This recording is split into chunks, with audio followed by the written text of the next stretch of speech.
हैं वो चेंज होते रहेंगे। अब कार्डियक एक्टिविटी के बारे में आपसे जो है गुफ्तगू करना चाहता हूं, वो बहुत जरूरी है कि कार्डियक एक्टिविटी जो है, कार्डियक एक्टिविटी जो कार्डियक एक्टिविटी है उसके बारे में बहुत जरूरी है कि मैं आपको थोड़ा बहुत समझा दूं।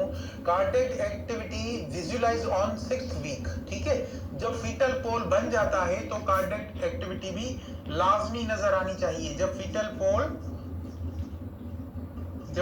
पोल बन जाता है तब हमें मस्ट है कि कार्डियक एक्टिविटी जो है नजर आनी चाहिए और ये 6th वीक तक जो है बन जानी चाहिए।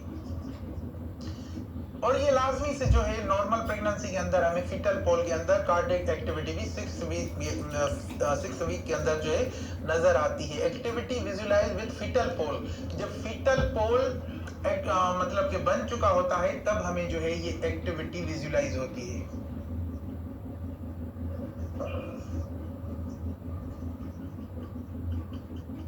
ठीक है, ये जो हमें है ये हमें विजुलाइज कब होती है? जब फीटल पोल बन जाता है, उसके साथ कार्डियक एक्टिविटी हमें जो है वो नजर आ जाती है। इसके लिए हमने क्या करना होता है? अल्ट्रासाउंड मशीन के अंदर एम मूव का जो बटन है उसको हमने इस्तेमाल में लाना होता है। जब इसका एम मूव का जो बटन है वो हम इस्तेमाल करेंगे तो फिर वो हमें जो है कार्डियक एक्टिविटी जो है नजर आ जाएगी। लेकिन 120 बीपीएम तक जो है ये नॉर्मल है, ठीक है। अगर इसकी कार्डियक एक्टिविटी 120 से कम ज्यादा हो तो फिर थोड़ा बहुत जो है कॉम्प्लिकेशंस आ जाते हैं, तो फिर इसको समझना बहुत जरूरी है। अब बात करते हैं जो क्राउन रम्प लेंथ है, बेसिकली जो क्राउन रम्प लेंथ है वो हम कहां से कहां तक लेते हैं, अब ये समझना बहुत जरूरी है। इसके अंदर हमारी लाइफ जा रही है सही से।